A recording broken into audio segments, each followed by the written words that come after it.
one single drop of water is capable of creating a ripple effect. In its most simple definition, a ripple effect can be understood as a situation in which one event causes a series of other events to happen.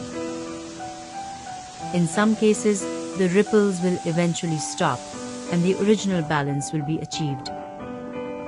However, in other cases, the ripples will reach a limit or destination and will bounce back towards the origin, back to the simple drop of water.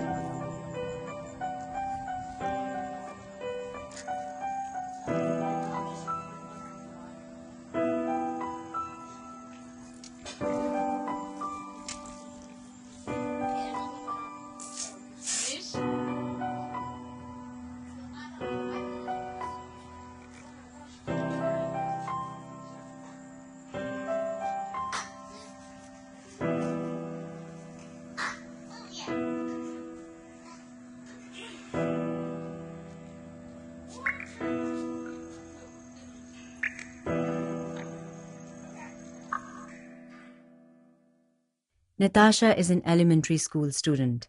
Lately, she and her teacher Kyla have been working hard to raise money, about $3,000 each, so they can travel to Africa. Natasha and Kyla are two of several volunteers who want to help mothers and their newborn babies by bringing clean water to a maternity ward at a hospital in Uganda.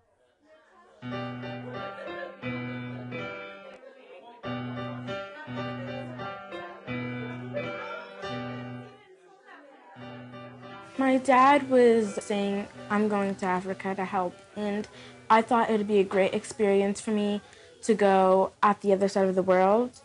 And so when I heard about the project and the people in Africa, I really wanted to help out. So I joined my dad on this mission, and that's how I'm going to Uganda. I teach drama and dance at school. I do a drama and dance, or a dance club, and we'd have a dance production every year. And one day, Peter Ruck, who's also going on the trip with us to Uganda, I taught both of his daughters, and he came up to me and asked, would you be interested in supporting H2O for All? And he told me a little bit more about it. He introduced me to Tim Matu, one of the co-founders, and I was instantly passionate about the cause. And I raised some funds through our dance production and sales. And he asked me, well, if you're really enjoying this, why don't you come on our next trip to Africa? And I said, absolutely. It's not a typical vacation, like swimming at a resort. It's just helping, and watching and learning, experiencing. I grew up in Northern Ontario, about a 14-hour drive from here. It's a small town called Geraldton, Ontario. It's where my parents grew up, and they're still there. And growing up, a very simple life, a lot of fishing, bike riding, going for runs, swimming in a lake. Very simple upbringing. Happy, though. I think the biggest realization I had is how much we take it for granted. And I've been mentioning it to my friends. I've mentioned before, I play beach volleyball 3, 4, 5 times a week. And after volleyball, each night we wash off the sand at a hose or a pump. And I kind of realized, I'm like, we are using such a rich resource to wash ourselves. We could just brush the sand off, but we want to make sure that we clean ourselves off before we get in our car. It's just it's our sense of priorities, and how we use water on a daily basis is a little bit different, I think, than what we're going to experience when we get to Uganda. So yeah, it's in my paintings, in my home, it's everywhere. I water my garden every day, do the dishes. When I go to volleyball, I fill up my water jug. It's just so easily accessible. Sometimes I think that we're wasting it And sometimes I think that we're using it appropriately. Most of the time we're using water to wash our hands, take a shower, prepare meals, and sometimes we're just wasting it by turning it on when we don't need to. So sometimes I think we're just wasting it. And other people on the other side of the world need it. The preparations for this trip, I feel like I'm going up a roller coaster. That anticipation, that excitement, that nervousness. There's going to be a lack of the comforts that we have here in Canada. The weather might be different. Planning in packing, it's going to be different to plan for events that you don't know that are going to happen. So I think it'll be a fantastic experience, a life-changing experience that I'll never forget. So I'm looking forward to it. A few days prior to traveling, a gathering is organized so that all volunteers get to know each other. Tim Mutto, an engineer and co-founder of H2O for All, is one of the leaders of what is now called the Kawolo Hospital Water Project. For Tim, it is important to share his learned experience with the team, as his perspective is not one about Westerners being the saviors of the poor. I was born in Canada, raised in Canada, and I always heard of what was happening in the developing countries, but I never understood it. And it was more something that I thought of or I assumed. So my first trip to a developing country really opened my eyes that the things that I were taught wasn't necessarily the case, that people are amazing over here, people are happy over here. People, just because of some hardships doesn't mean that they're not trying to live a great life. The main hardship at the maternity ward of Kawolo Hospital in Uganda is that it doesn't really have access to clean water. The team will work side by side with Ugandan volunteers to build a sustainable clean water system. The project is a partnership between Tim's organization and Save the Mothers. The volunteers come from all walks of life, and each one has managed to raise sufficient funds to join the project by organizing different events, from selling flowers to music concerts. Adil Bartlett, co-founder of H2O for All, updates the team in all aspects of the trip, from schedule to health and safety rules. The team has also gathered medicines, clothes, and other goods that will be donated to Ugandan people. We work closely with people in Canada, with volunteers in Canada, engaging them, making them aware of the problems in developing country with water, and enabling them to be part of the solution.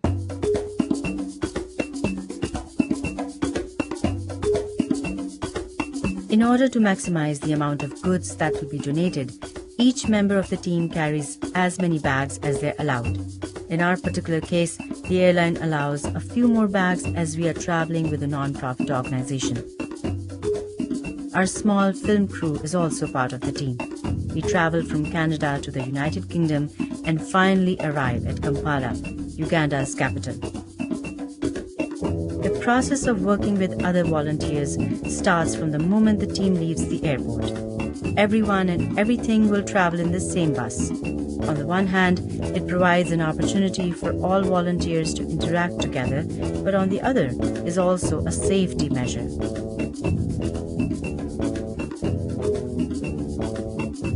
The team still needs to travel a couple of hours before reaching its final destination in Lugazi.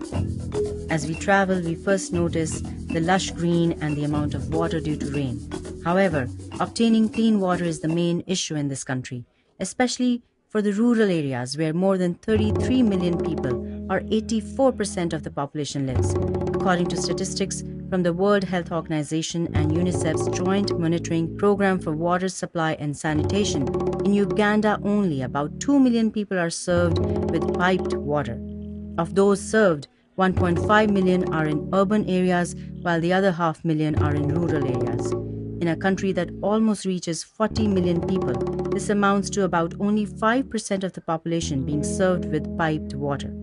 Efforts made over the last decade have made it possible for other improved water, such as public taps, boreholes, protected wells and springs, and rainwater collection to reach about 29 million people. Yet, distribution is still an issue, and about 8 million people, or about 20% of the population, only has access to unimproved water, such as unprotected wells, small drums, tanker trucks, rivers, lakes, and ponds.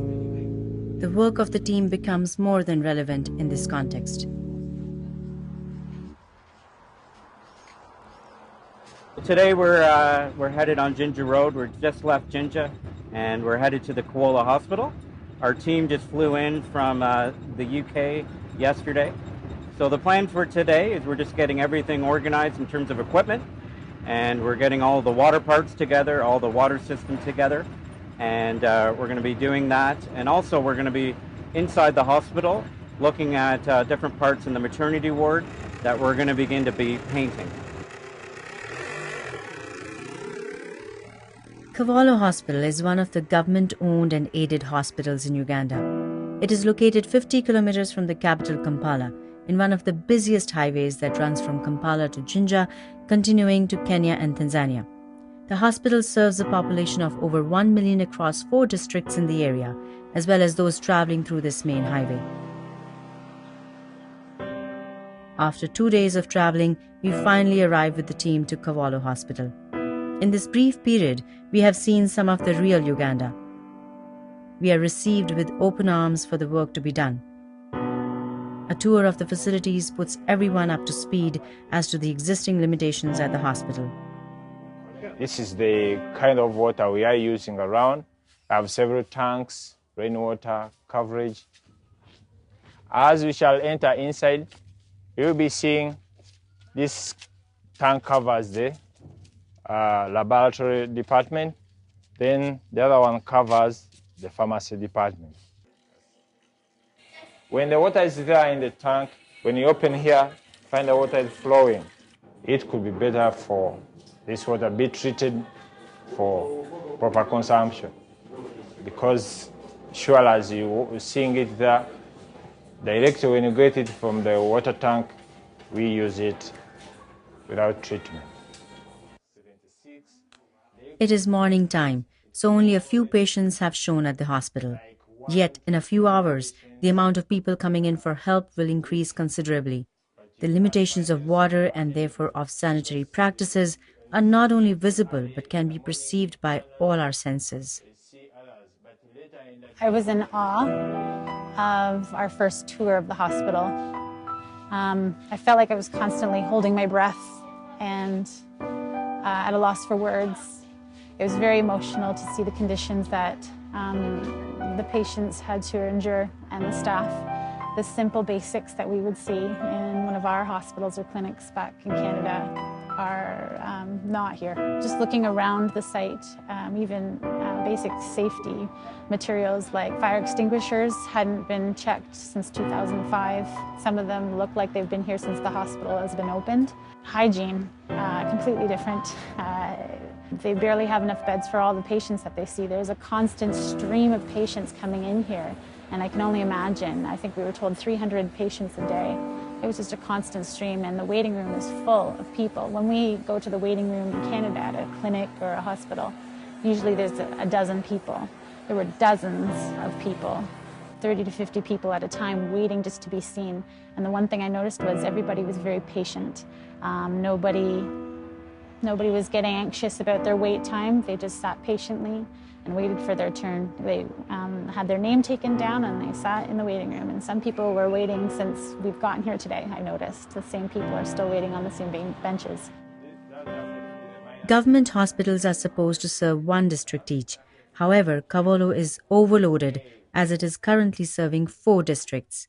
They only have 79% of the staff required, among which the critical staff consists of 4 doctors. One of those doctors is Dr. Kayondo Simon Peter, who is the only obstetrician in charge of the maternity and neonatal wards.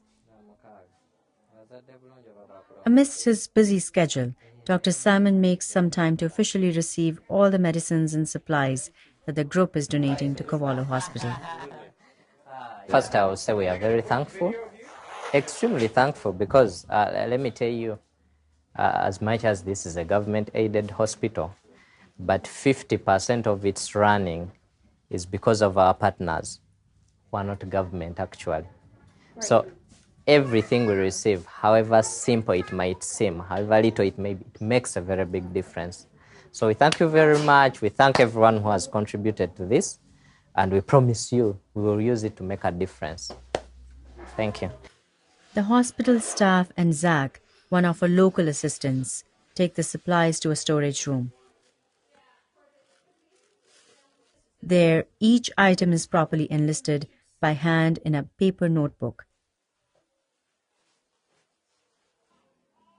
The team finally gets to see the maternity ward, which is the area where most of the work will be done.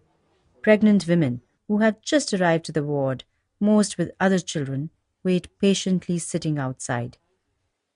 In maternity in particular, there is one doctor, that is me, who is speaking. The other 3 doctors come in once in a while to support, maybe for night calls, but mostly I hold the ward alone during the day and on particular nights. Then we have about 27 midwives, but they are distributed in various areas of the hospital, so they are not all sitting. So the sitting midwives are just a little above 10 on the unit. And then we have 2 anesthetists. I mentioned the anesthetists because they are critical in managing our patients on the side of what? Of theater. Of course, when I talk of 2 anesthetists, you know what that means. Previously, they have been doing 1 week each, day and night. And then another takes on another week.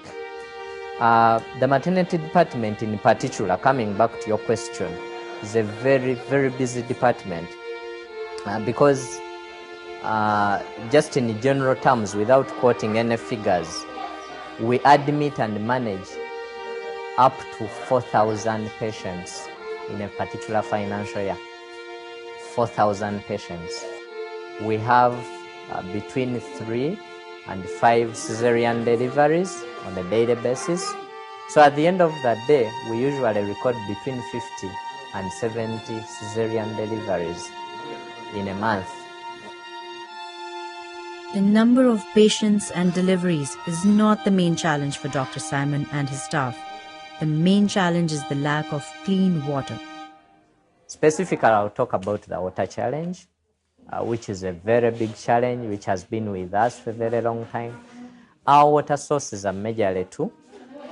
That is rainwater, which is the most dependable, but which actually should not be the most dependable. And then we have water pumped by our National Water Service.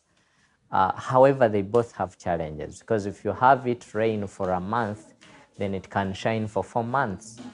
And your water reserves will barely work for an extra week after it has stopped raining. National Water pumps for us water, but when they pump, it works for a day and then it's out of service for another 3 days, 4 days. And we need water on a daily basis. We need water, especially in maternity, where we are delivering mothers, where we are taking care of the newborns. We need a lot of water. We need a lot of water in theater, because for one patient operated upon, you need over 200 liters to be able to clean the floors, to be able to clean the instruments, to clean the linen. So that is about 10 jerrycans per patient operated upon. And if this water is not in service, usually it is the patient who actually takes care of the cost. The water is also expensive. The cost that Dr. Simon refers to is equivalent to 500 shillings or 22 cents Canadian for 20 liters of water. The average surgery uses 200 liters, which would cost 5,000 shillings. In a country where the minimum wage dates back to 1984, at 6,000 shillings per month, a person would have to dedicate almost 1 month's salary just to cover for the surgery water. A financial limitation like this one is just one of the many pieces of the puzzle that makes birthing a challenge for Ugandan women.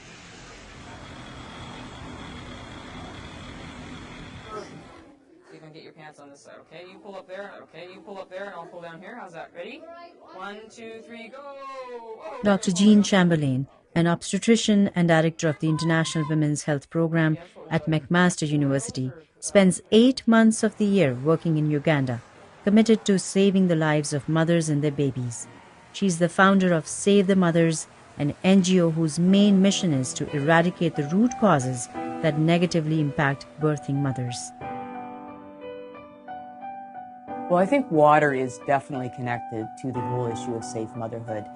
There's many pieces that come together really to save a mother's life, and if you're missing one piece, you're going to end up having a bad outcome. It's like a chain, and the links in the chain, if you've got a weak link, that is where the chain is going to break and the mother is going to fall.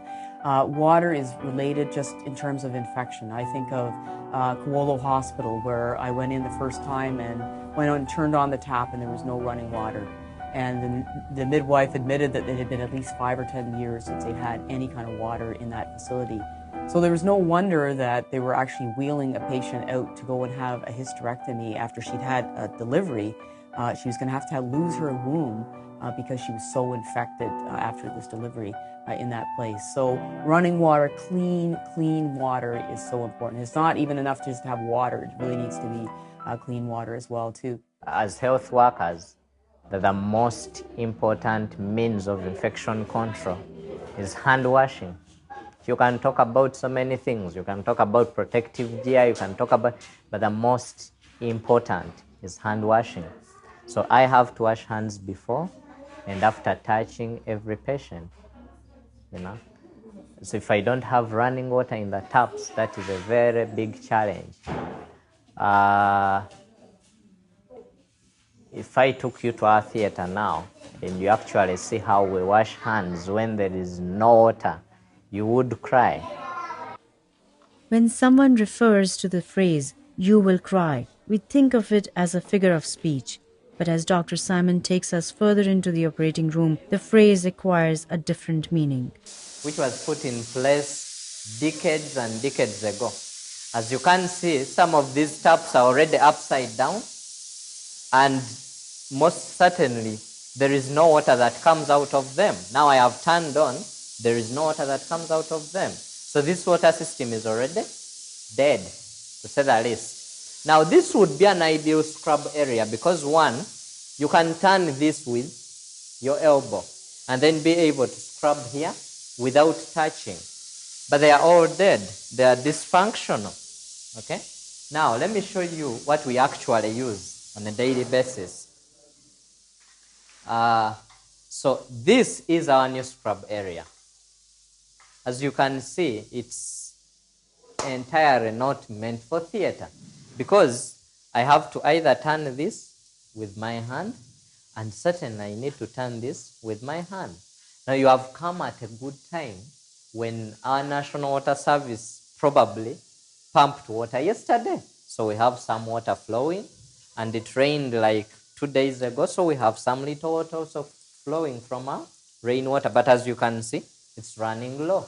So in about a day, it will be done. So if I need to wash, if there is some water in these taps, Actually washing your hands? it would be, the setting in which I scrub when I'm going to operate is a bit different from the way I wash water. But all I'm saying is when we are scrubbing, it's totally a non-touch technique. In other words, I don't have to use my hands at all. But I cannot do that with a tap like it because I'll have to touch it. And when I finish scrubbing, I will have to touch it again to turn it off. And that is very bad for infection control, especially if you are going to do surgery, and especially major surgery. Okay? So this is what you use. Another challenge with it is it's really low. Like you saw that setting, it's a bit different. It's a bit higher.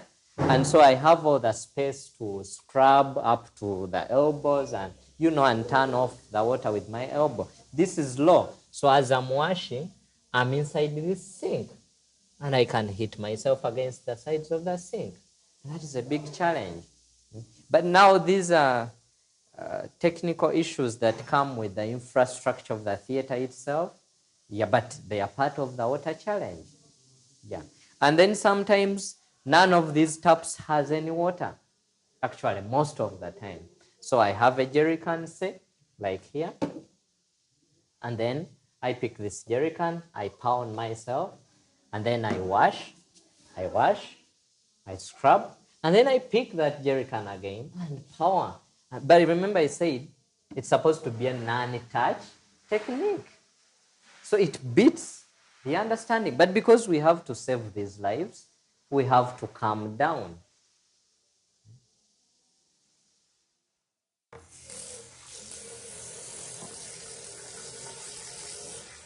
Some of the contrasts in terms of the care for mothers in a place like here in Canada versus a place like Uganda are really startling. And I think I have the privilege of being able to be in both. I come and work here in Canada for 3 or 4 months a year, and then I'm also in Uganda for 8 months. And you know, when you walk into the delivery room in Uganda, there'll be a few instruments on the table. Hopefully there might be water, but not necessarily.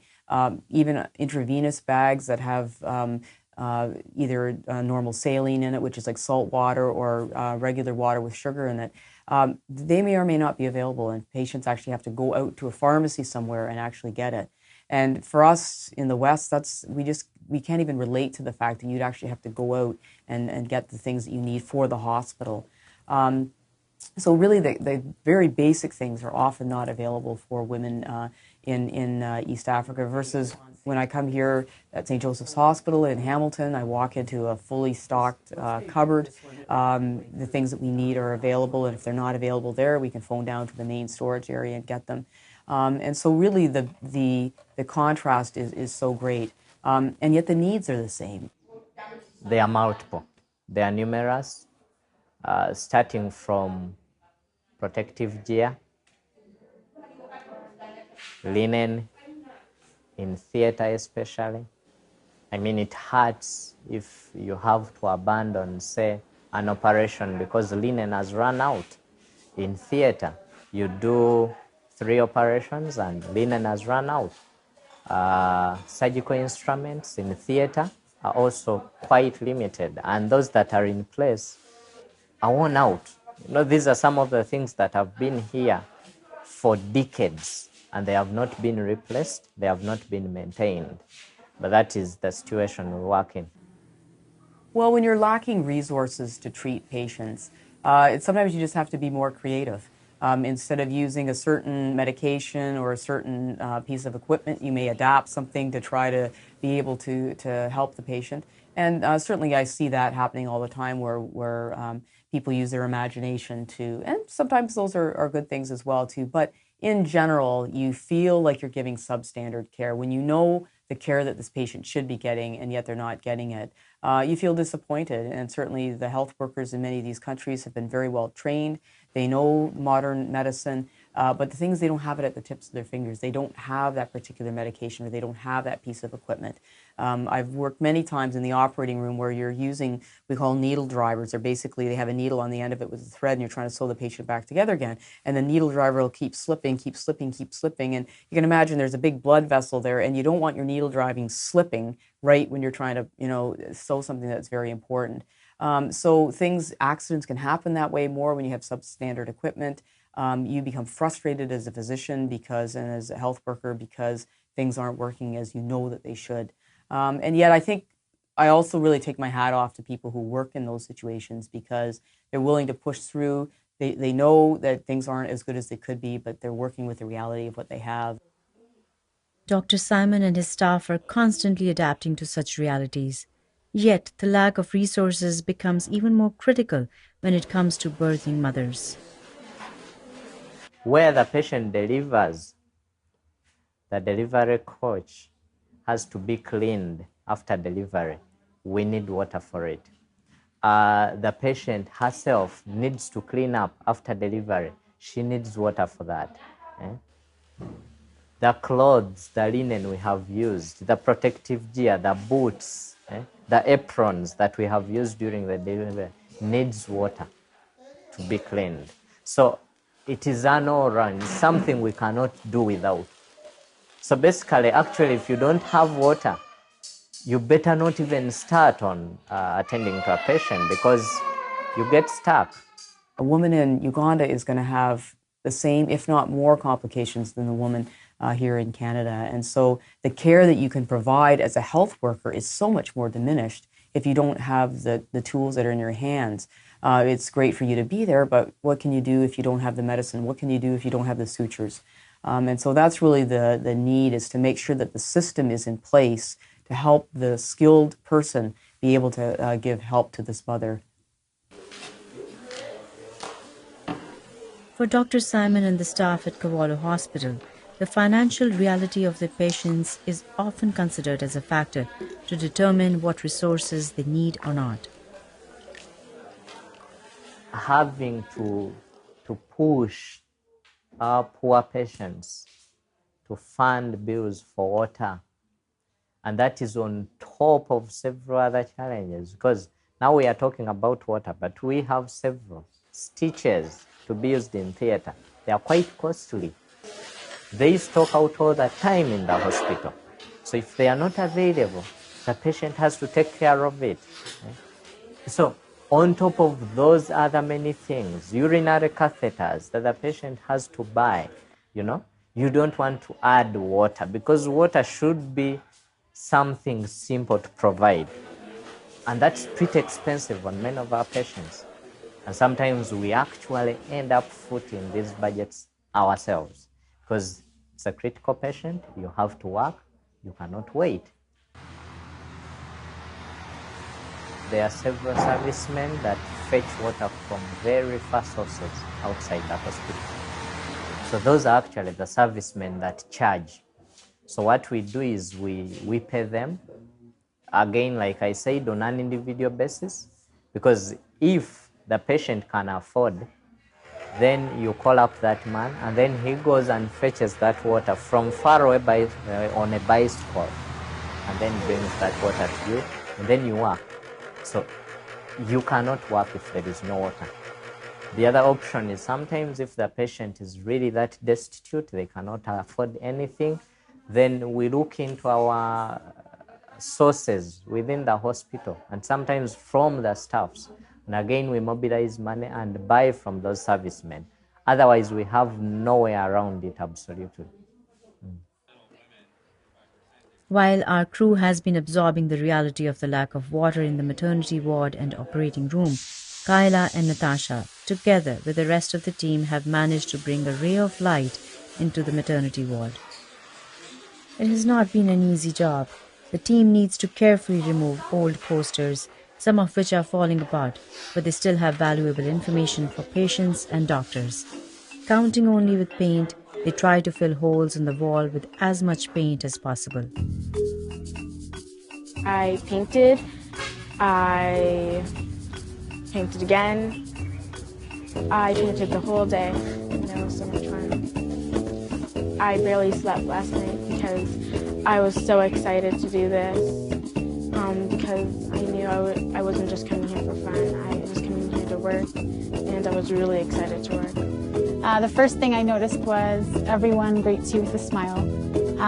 They sincerely were happy to see us, and we're very grateful. Many patients walked by as we were working and thanked us, and the nurses as well thanked us for our hard work. We painted the maternity hallway today, and I'm pretty sure that the hospital has not seen a fresh coat of paint since it's been built.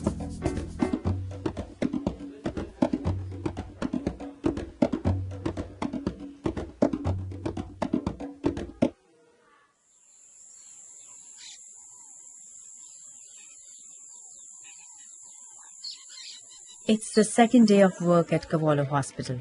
The team is divided into two groups, one that continues painting the rest of the maternity ward and another one that starts installing the clean water system. Kyla and Natasha are part of the painting team.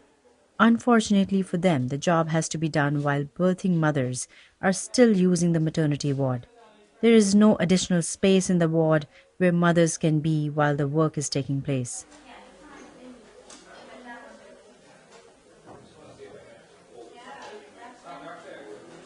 Painting feels very wrong, we're not more than 5-10 feet away from some of these mothers. And the sanding, we are wearing masks when we're doing this project. standing because we can barely breathe and it hurts our throats and we have to take breaks constantly. And these mothers are in these beds. So it feels very well because normally in our hospitals, they'd close down a floor if they had to do any type of renovation for like that.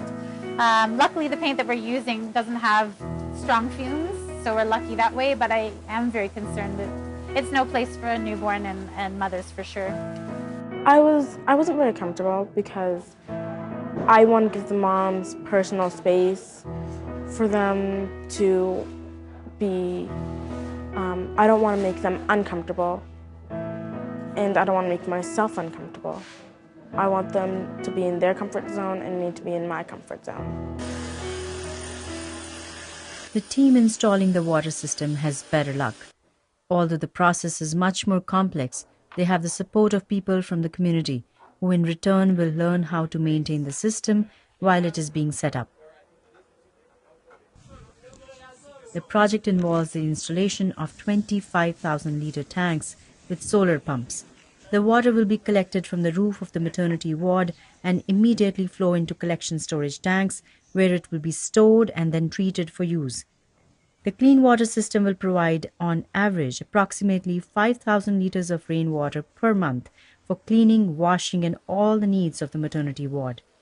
As unbelievable as it is, the lack of clean water is not an isolated case affecting only Kawolo Hospital. It's a general problem in rural Uganda. When you look at the agriculture, Dr. Maria Mutagamba is the former Water and Environment Minister of Uganda. She's also known as Mama Africa for her commitment to improving water accessibility in the region. She, better than anyone, understands perfectly well the causes of situations like Kawolo.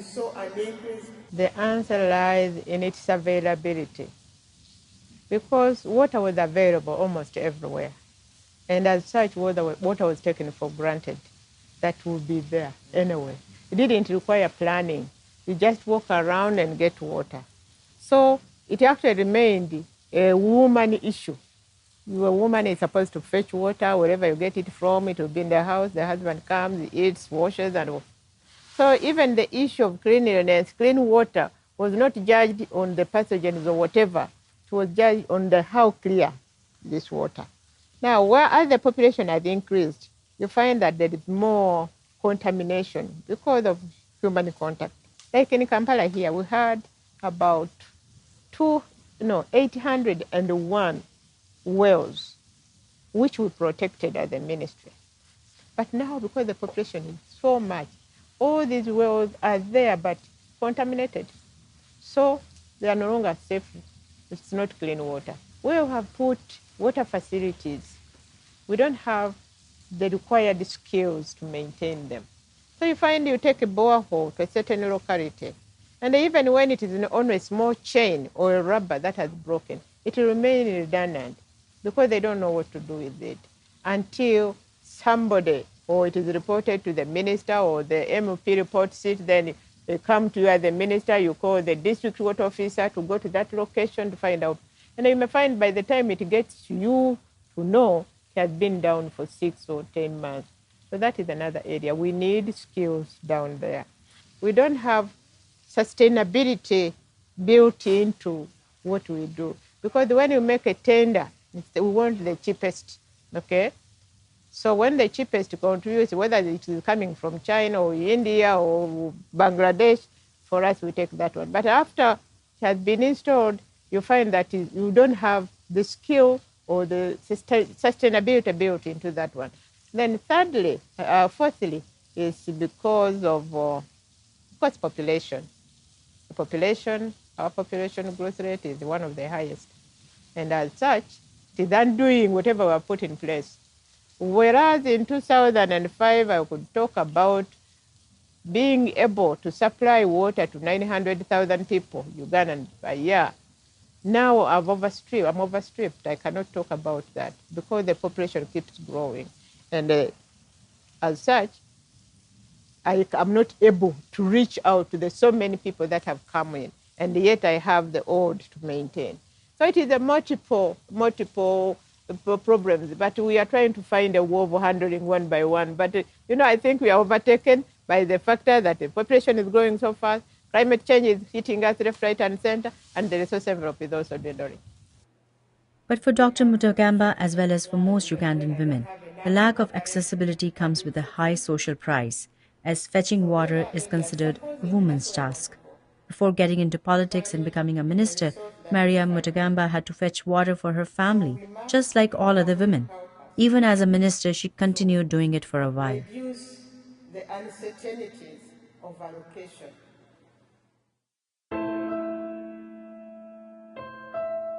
In a school in the neighboring town of Mukano, we meet Dr. Eve Makabembe, co-founder of Save the Mothers. Her experience over the years helping birthing mothers provides her with a clear understanding of the social, cultural, and economical factors that define the relationship between women and clean water accessibility. In Uganda and in Africa, actually, sub-Saharan Africa, the second leading cause of death, maternal death, is infection. And for each mother, it was a story. Every maternal death tells a story of a missing link. It's a 14-year-old who got pregnant. You know, a 14-year-old, you can imagine what a 14-year-old in Canada is doing, or a 13-year-old. Most probably they are under their parents' roof, they are knowing about their rights, they're getting educated. It may not be the story in Africa.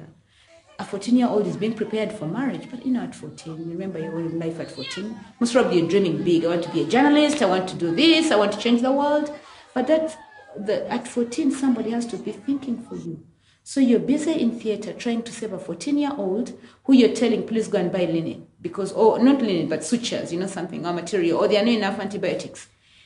And for that 14-year-old, the saving her from being the next maternal death or the newborn death is not going to be providing her maybe with an antibiotic or what. To prevent another 14-year-old, it's going to take society to appreciate where should our 13-year-olds be, where should our 14-year-olds be, and why. Mainly, WHO, General Maternal Health, summarized the causes of maternal and newborn death as a result of a 3 delay. Now they're even talking about a 4 delay model. But if we go back to the 3 delay model, that finally you'll see a dead mom or a dead child who has left behind 7 orphans. Recently we're doing some audits in our country, and it is so sad, like, for a specialist to do some of those audits, because you see the story developing. You're like, yes, definitely this lady is walking today, but she'll be dead tomorrow or a week from now. So the first delay is the delay at home. A mom is at home, and because she's entirely dependent maybe on her mother-in-law or father-in-law or husband, she's not in charge of, okay, should I bleed abnormally when I'm pregnant? Should I get a headache? Or should I get a high fever?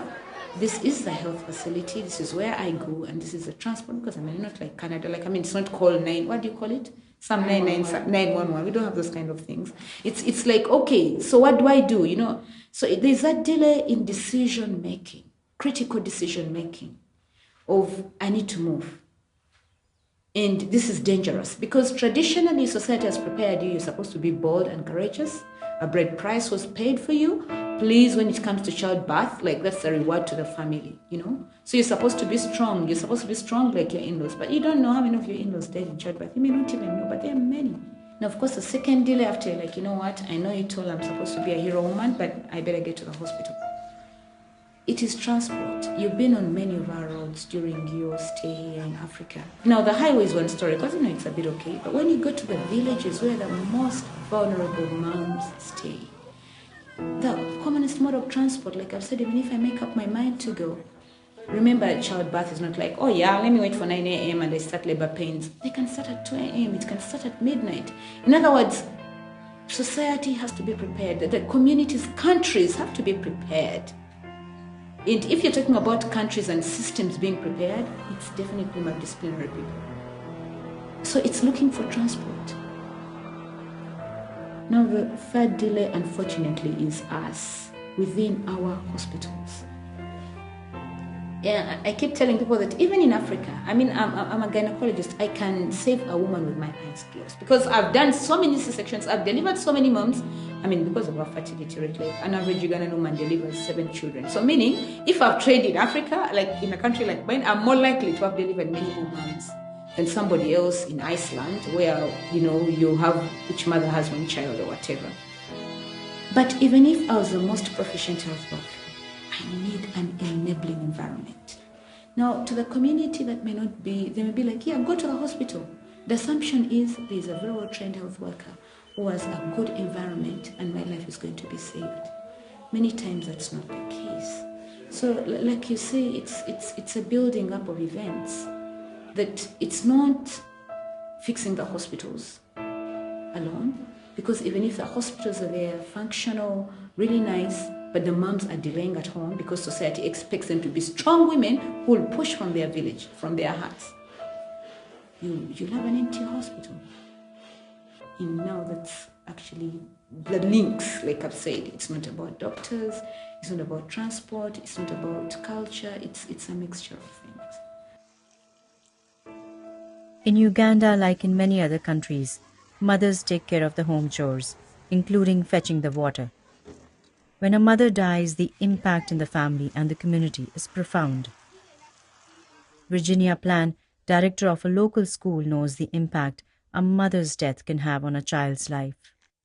I have children here that have lost their moms.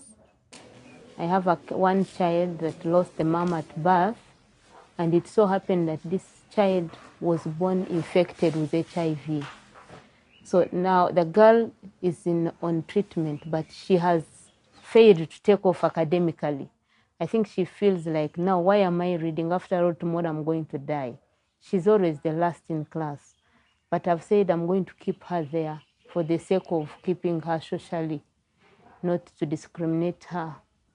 The children who have been affected by death, of course, there are so many issues that come up. These children remain behind suffering when the mothers die. The mother in Africa is the bread earner because we are surviving on food that is grown, and it is the mother who grows food. So when the mother is gone, children are going to remain hungry. They will remain hungry. They will not get enough food to eat. The care is not there. So psychologically, children, you find they are not stable. The girls drop out of school because they have to maybe take care of their siblings. They become young mothers in homes. And then at the end of it all, still these girls are abused in the process. And early pregnancies, all that is due to lack of mothers. The death of mothers leaves a lot for the family. And in the performance, of course, the children who have the parents can perform better than those who don't have parents.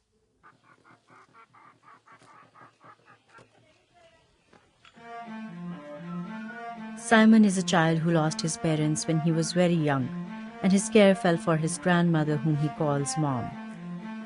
But not all kids have a family member that can take care of them.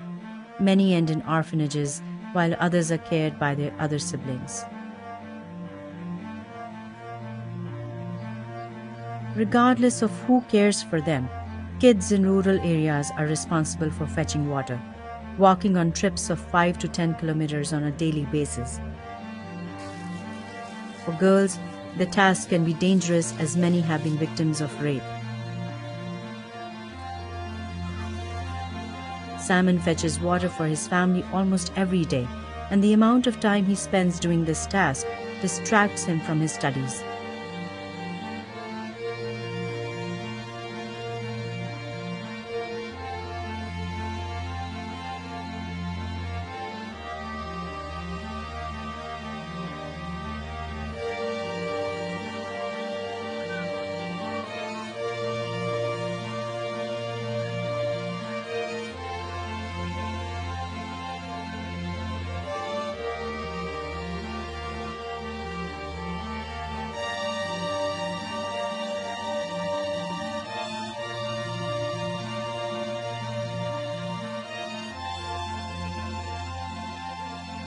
His fetching routine is more important, as it not only provides the water but it also allows earning some money for the family.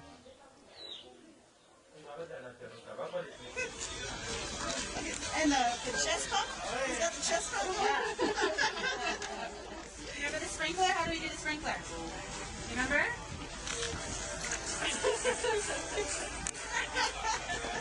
There's a little boy, he's about 10. His name is Simon, and he was hanging out at the hospital because his auntie, who takes care of him, was at the hospital getting treatment. So he's an orphan staying with his grandmother and uncle and auntie. So he's lucky that way to have family members. He's quite the character. And he danced with me for the whole lunch hour. I missed my lunch, but I didn't care. And Simon's actually been hanging out with us and the team and helping out painting in the maternity ward ever since. He eats lunch with us, he has snacks with us, and he's just having a ball. I already know that it's going to be very hard to leave him. It's only day 3, and I can't believe I've made such amazing, memorable connections.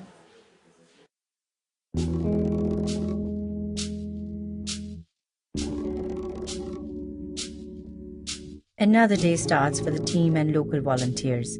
Installing the water system implies a series of steps that need to be achieved each day. After placing the water tanks, pipes and wires will be connected, and the team will have to dig through very hard soil to bury the water pipes. Tim is ensuring that staff at the hospital understands each step of the process.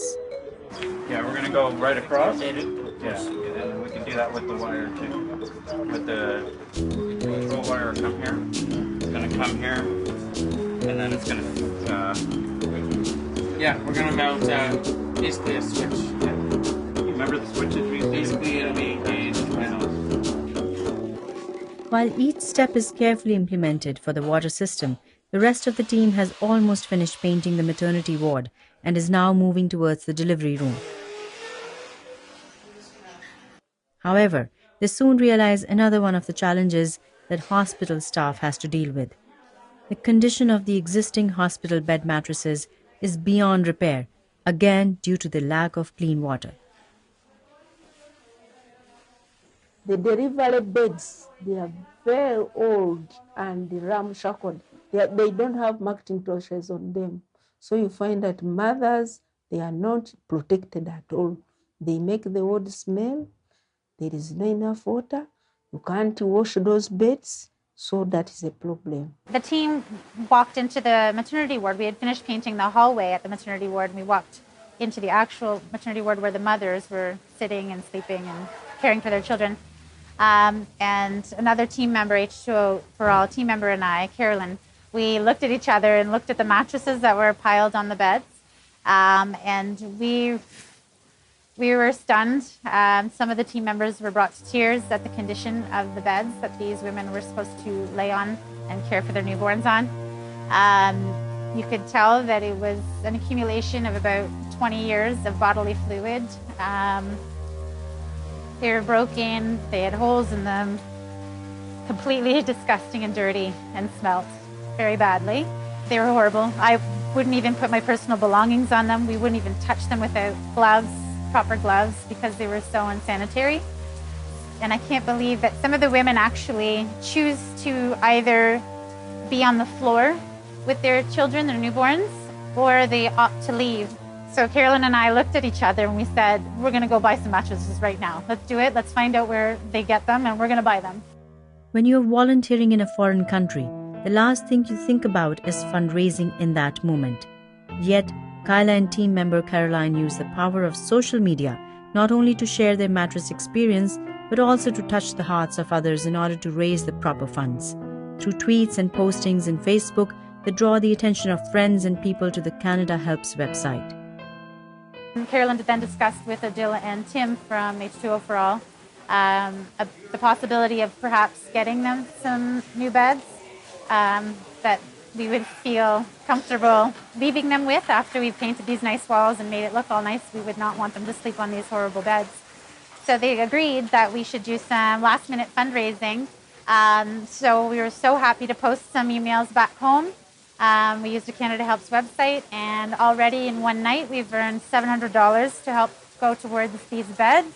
We were ecstatic and so happy that we can give them this gift because it's the least that we can do. As the campaign succeeds and the fundraising reaches close to $1,500, the team discovers a bird's nest in the ceiling above the incubators. The need for window screens and mosquito nets in the ward is obvious. A simple screen is the difference between animals and insects flying inside the ward or not. All the window meshes. If you look up there, there are no window meshes, so we get so many pests, cats, bats. Much as we have painted the ward, still we are going to face the same problem. Those pests will go through there. Sometimes even cats come and deliver from maternity ward. It is very bad that you have found it. This time it had not delivered from here. It delivered from female ward, but usually those pests deliver from where? From maternity ward. We don't have mosquito nets. The ones which were donated to us by Barclays Bank were old. We found there about 4 mosquito nets on maternity ward. And we have to protect the mothers and the babies from malaria, mosquito bites. That is also a challenge. They are too old. We don't have mosquito nets. The screens and nets are a key repellent of mosquitoes, which are the source of malaria. Malaria is a recurring problem in Uganda, not only because of the direct infection, but also because of the problems surrounding it, such as the case of expired malaria medications whose burning effects are often seen in children like Jackson. Jackson. Oh, hello, Jackson. I like your necklace. According to the most recent Uganda Demographic Health Survey, malaria remains the second killer disease among children under 5, claiming 42 children daily and 1,095 annually. Malaria causes more deaths than pneumonia or HIV. This reality is a common occurrence at Kawolo Hospital, a fact that is soon faced by Kyla. Well, we were told yesterday when we were painting a room that a particular shelf was placed there and couldn't be moved because that's where they keep the stillborn babies. And that was difficult to hear.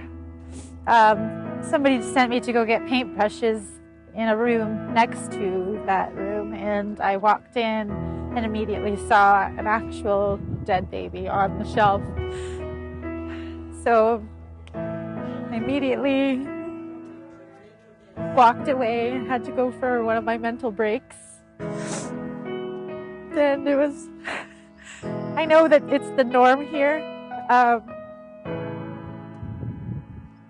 but it's difficult to see that. I'm a teacher from Canada who's here to paint and do good, and I guess part of doing good means seeing things that you're very uncomfortable with.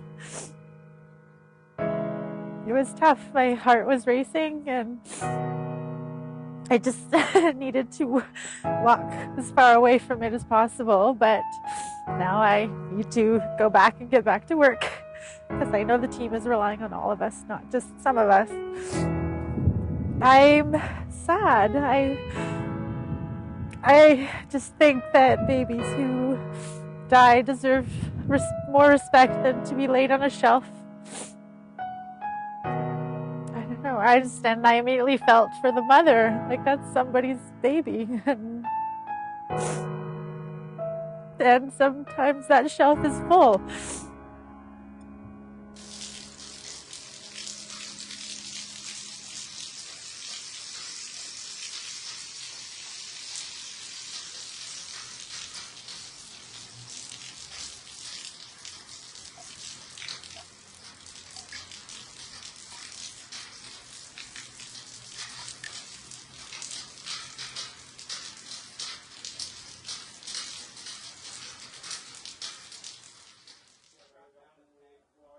As the days pass, the team continues focusing on its goals amidst the harsh realities they face.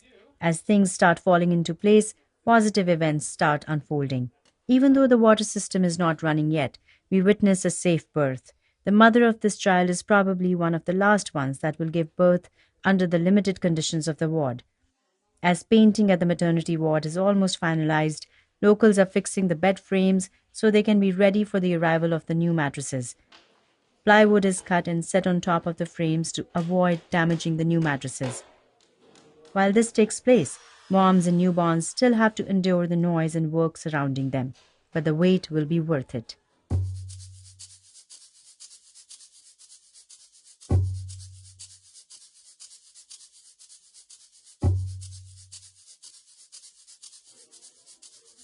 A local artist decorates the ward to cheer up the room and bring a new life to it.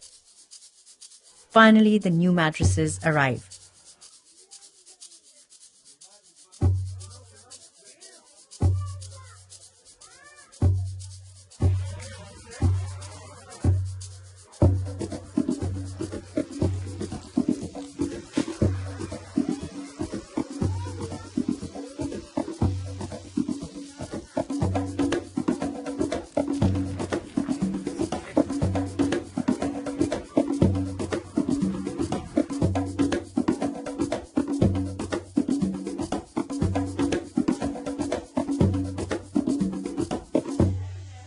Once mattresses are in place, all the volunteers feel a sense of relief.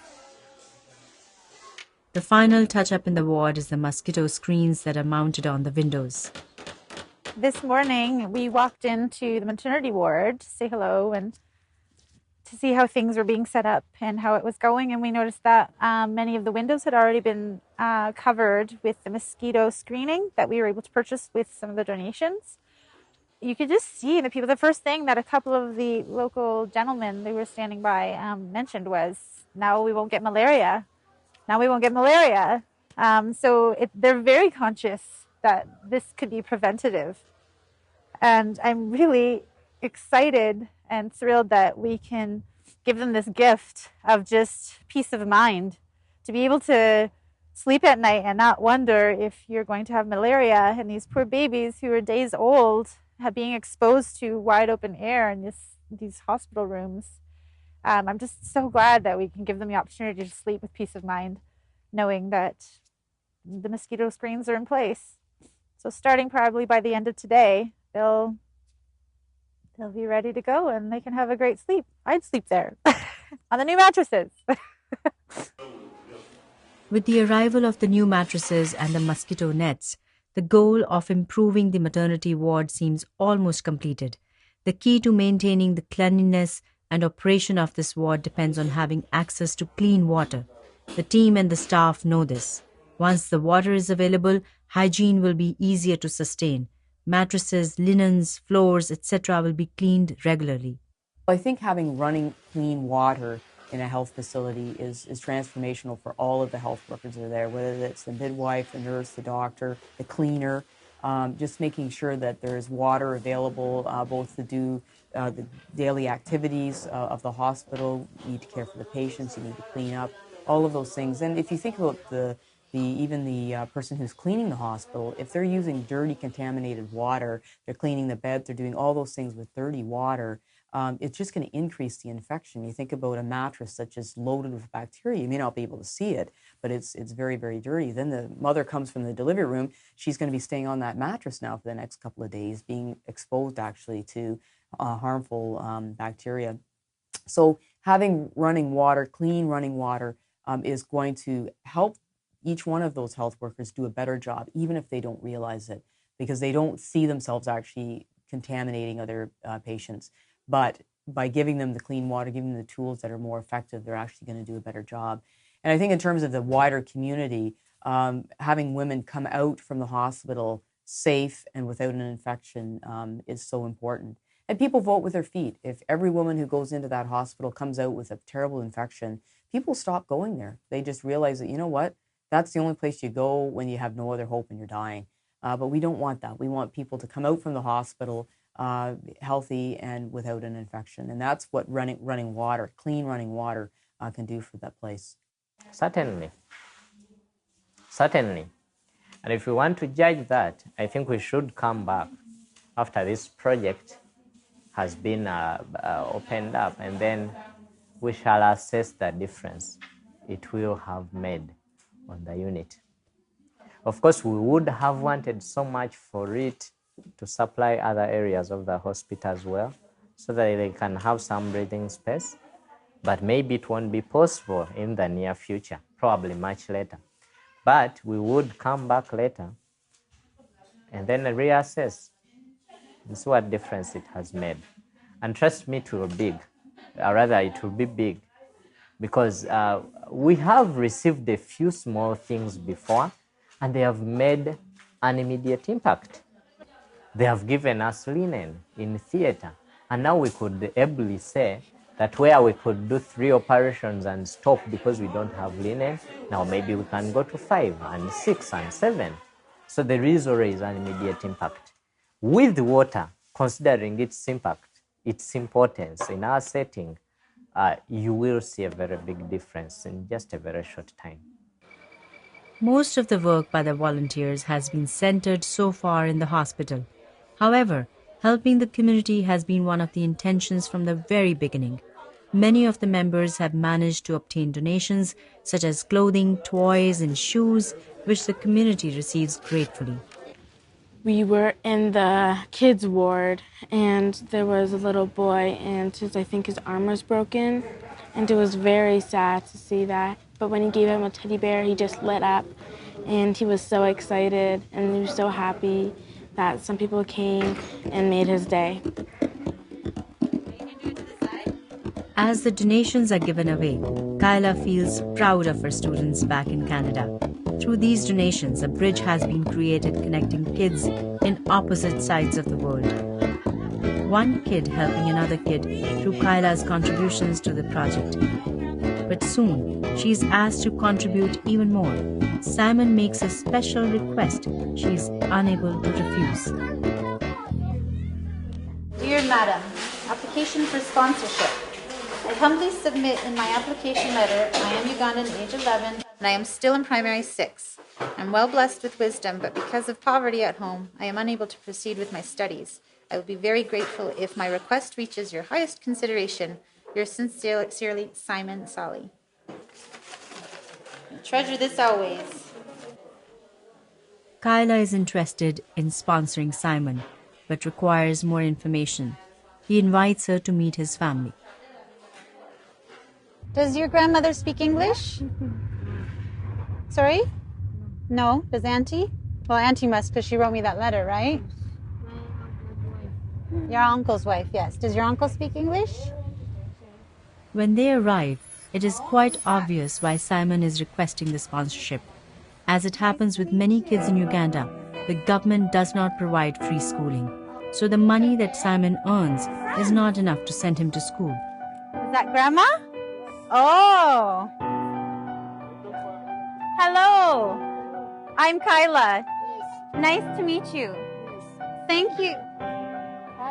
Kyla, thank you for letting Simon come work with us at the hospital. Can you ask her if I can give her a gift? Can you explain to her that this is a mosquito net for her? Here you go. You're very well. No, thank you. Thank you for letting us work with Simon at the hospital. He helped out a lot every day. He meet us at the bus every single morning. After finding how much the cost for school will be, Kyla formally accepts to support Simon. Kyla's support, however, does come with some conditions. The family needs to support Simon at school and respect the duties he'll have to fulfill. Simon will have to study hard and dedicate the proper time for school. Can you explain to them that I'm a teacher in Canada, and so education is very important to me? So I really expect him to work hard and do his best in school. Okay? Simon's family agrees to the terms presented by Kyla. All members of Simon's family are aware that her support will be invaluable and it will open a new path for him and even the family. While the meeting has been taking place inside, Tina, another member of the volunteers team, has been providing some shoes and clothing to the kids. The overall excitement can be felt as the volunteers and community bond together.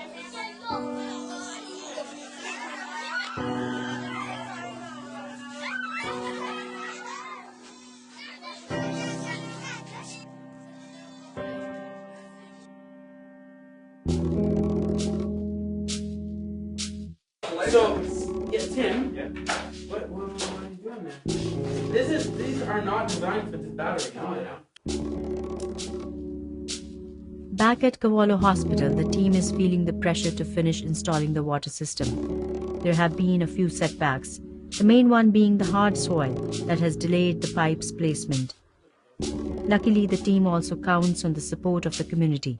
Everyone, including kids, pitches in with shovels. Fortunately, the solar system is in place and clean water will be available at Kawolo when the system will be presented to the authorities.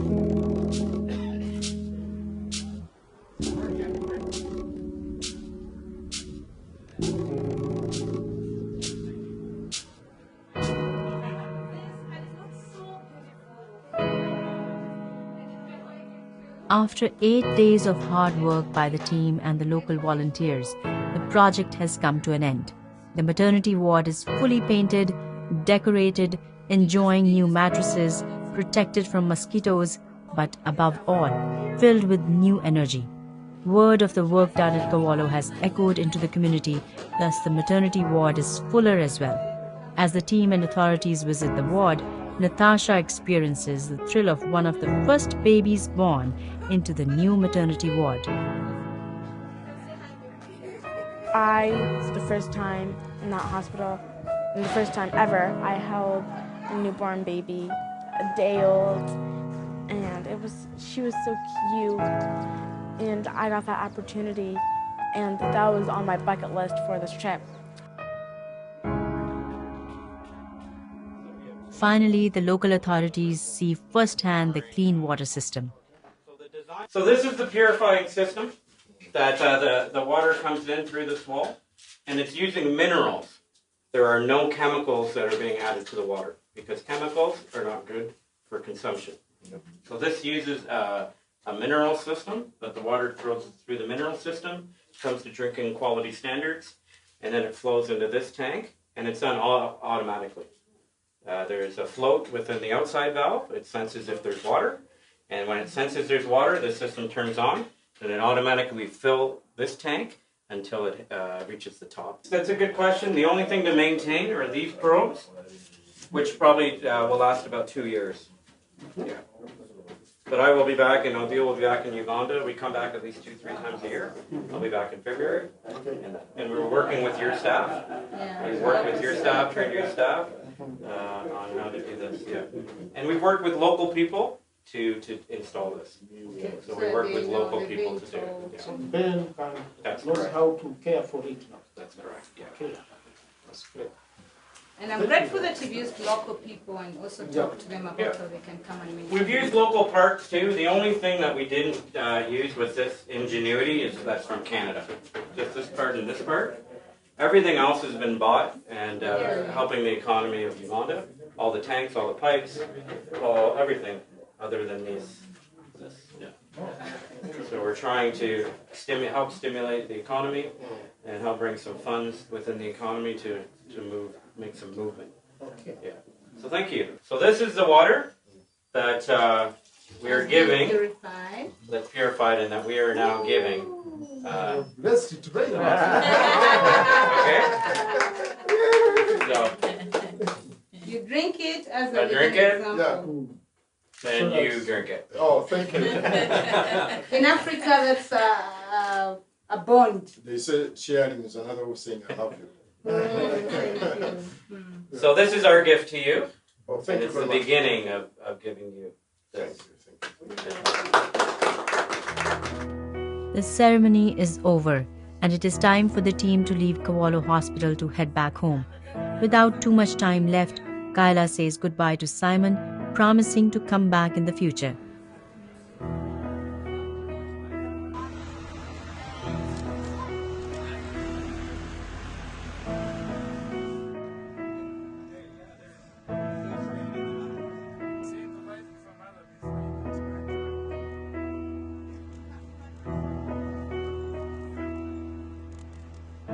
Natasha and her dad, it is time to go back to their family.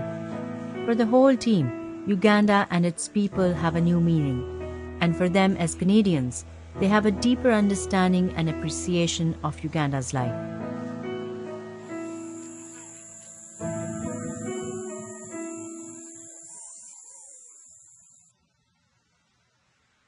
Everyone should have an indoor pair of shoes, outdoor pair of shoes. Why do you think we need two separate pairs? Who can put up their hand? Tell me. Oh, Mr. Aiden. Hand. Looking for a hand.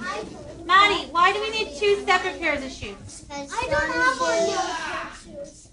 Maddie? Some shoes are for inside and some shoes are for outside. But why do we need two separate shoes? Why can't we wear the same shoes inside and outside? Because then we'll get the further You got it. inside. You got it. If you wear your outside shoes, if it's a muddy, rainy day, and we wear them on the carpet, it's going to ruin our nice carpet and things won't stay clean and healthy. Mummies and daddies may have packed you a Ziploc that looks like this with a spare set of clothes. Accidents do happen sometimes. Sometimes you might get a paint splotch on your shirt. Sometimes you might fall in a mud puddle at recess. Emotionally has been tough, especially going back and looking at some of the photos and the project pictures, some of the people we've met. It's been really difficult to kind of put them aside for now. I'm struggling. I don't want to forget anything that I experienced, but I'm struggling because I have to put it aside for right now to get my job done this morning. It's a lot of processing at this point, and I'm feeling guilty. A lot of the things that we take for advantage of, even straight off the plane, driving home, being able to clean with supplies and water in my home, were among the first few things that I kind of reflected on, because a lot of the community members in Uganda weren't able to do those sorts of things. So it was difficult to just go on with my everyday life, and it was easy and everything I needed was accessible. So that was difficult to handle first. As Kyla, Natasha, and each member of the team go back to their regular routine, back in Uganda, Dr. Joshua and his staff start seeing the major change that the water system has brought to Kawolo Hospital. We don't have right now any woman who has sepsis on the ward for the past 3 months. None. Even those who come with terrible obstructed labor, they get mild infection and we discharge them. We used to have women staying there for a month with infection until they run away because of lack of food. Because we, as in the hospital, we don't cook food. So the attendants bring, then finally they run out of transport money and food, physical food. They don't have money to buy the food. So they would just request for discharge because they are disgusted. So by now we really, the work becomes enjoyable when you see good results of your patients. Two, the Caesar rate, the Caesar mothers are many now. I think we have reached 77 a month. And we were at 60 before you intervened with water. We had the end of year party about 4 days ago, but with this time there was no complaint about customer care on maternity, poor customer care. So somehow even the customer care is improving with your intervention. 3, there has never been, even in the dry season, right now, there's water. I think you found water. Yes. There's water is there. Lots of water. Yes. It has never happened. The statistics that we'll be sharing from the hospital, I should say that since 2012, first of all, the facility has improved. Mothers have increased in a number that come to the facility, because they know some of the costs they had to incur, for example, buying water, are now no more. So I really think it has been a very, very successful project. It is impacting, it is saving lives, and the numbers have increased of mothers that are delivering at the hospital, in the maternity. So it is great. I'm even happy that now it is going out. It is now to the theater, it is now to the pediatric. And I mean, these were also areas that originally were not tackled, but the fact that now we are getting there, already we are seeing a positive response. The good news reached the team soon, and a get-together is organized with the means of functioning as a debrief.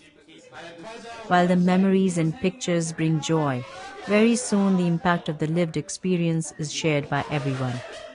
Kyla and Natasha are not anymore the same people that they were before the trip. I had first thought that it was just going to be something checked off the bucket list, but really it was just the beginning. And I think that statement, it's just the beginning. Like, you feel, like he said, is it enough? Like, you feel helpless, you see the need, you're here, my heart is like 1,000% there still. And the people you get connected to, you feel like, I feel like I've abandoned them and that I have the knowledge now. It's one thing to be educated and understand, okay, they're poor, there's poverty. It's another thing to have a connection with many people there. It's hard to sit here. It's hard. It's hard to go to a restaurant. It's hard to be at school. Kids shiny new backpacks and shiny new shoes. Every kid in my class has brand new shoes. And to think about how much joy that bag of shoes that your daughter is able to donate, that joy that was brought to those kids. And some of them didn't even fit properly. They didn't care. Those new shoes. That's unheard of. I think my word is lucky. Because here we complain about so many things and waste so many things. But there, when they get something, they're very grateful. They get a piece of a chocolate bar and their smile just lights up the whole world. And here we get something and we just ask for more and more and more. And we don't realize what we're getting.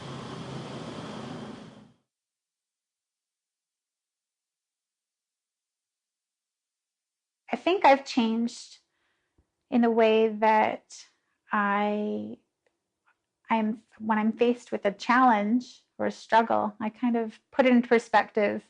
I don't sweat the small stuff as much as I used to. Even my own home, I get rid of things that I don't use. I'll sell things I don't use and use that money to send Simon to school.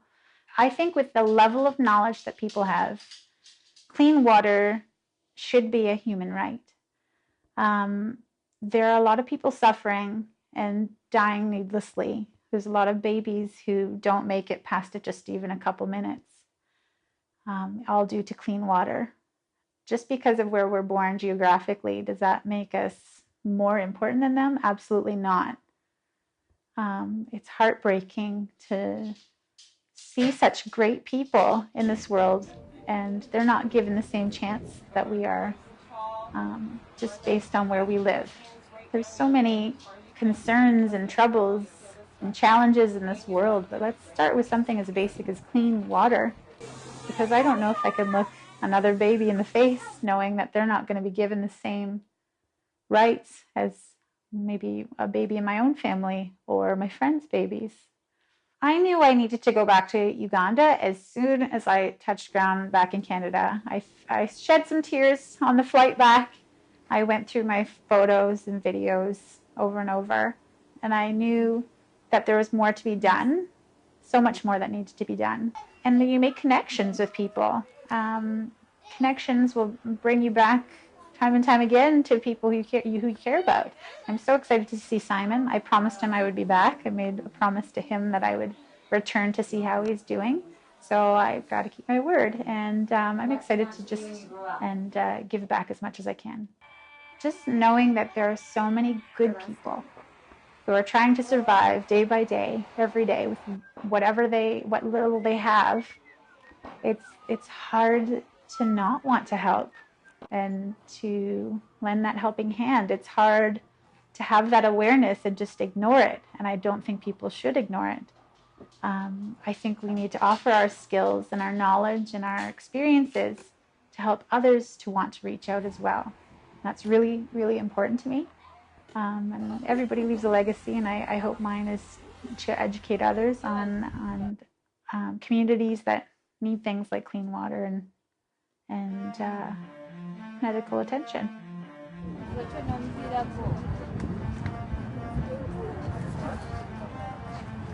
Pluto's the top. Yeah.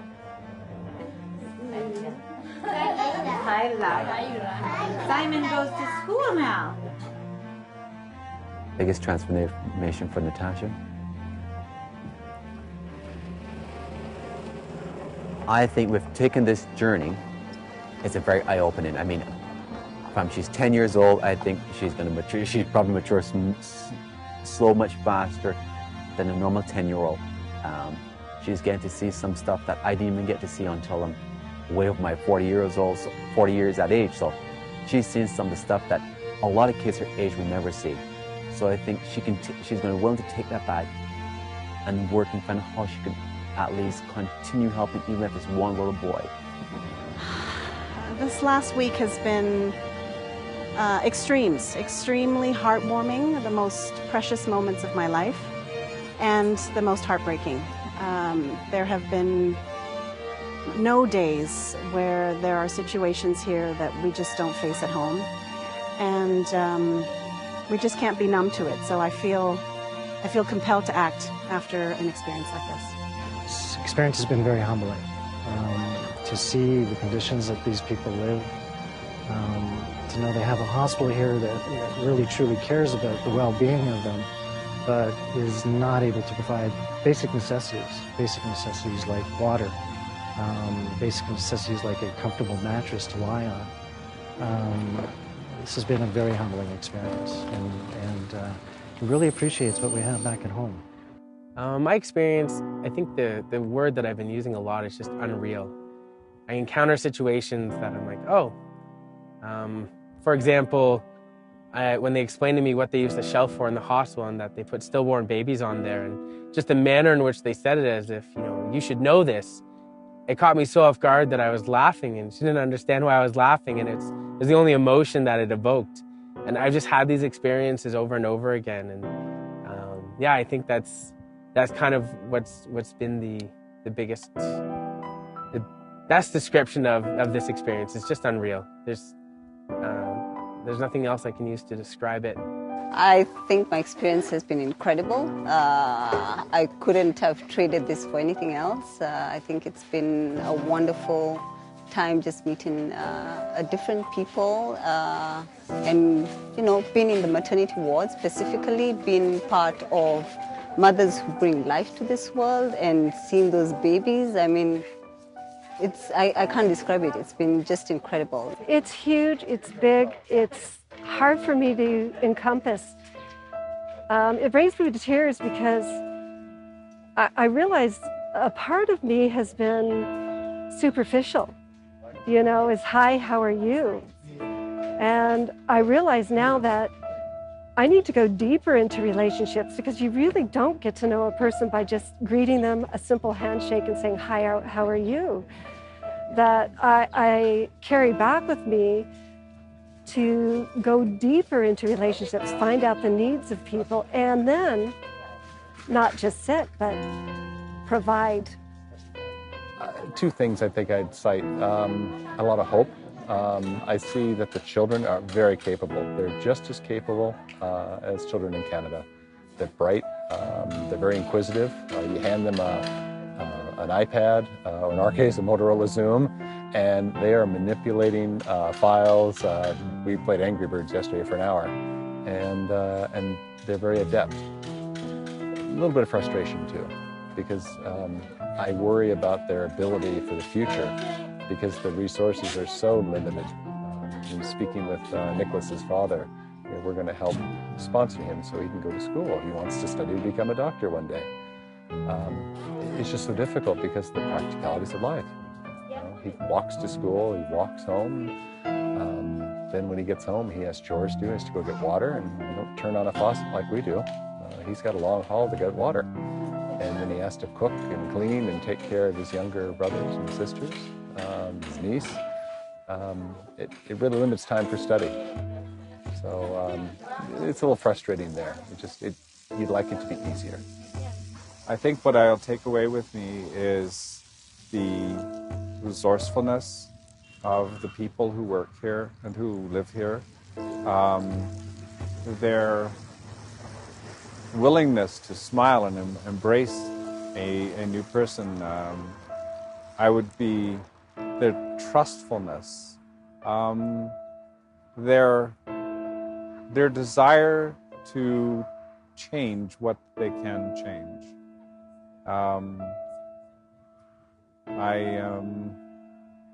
I'm impressed with what I see. I like these people. So I will take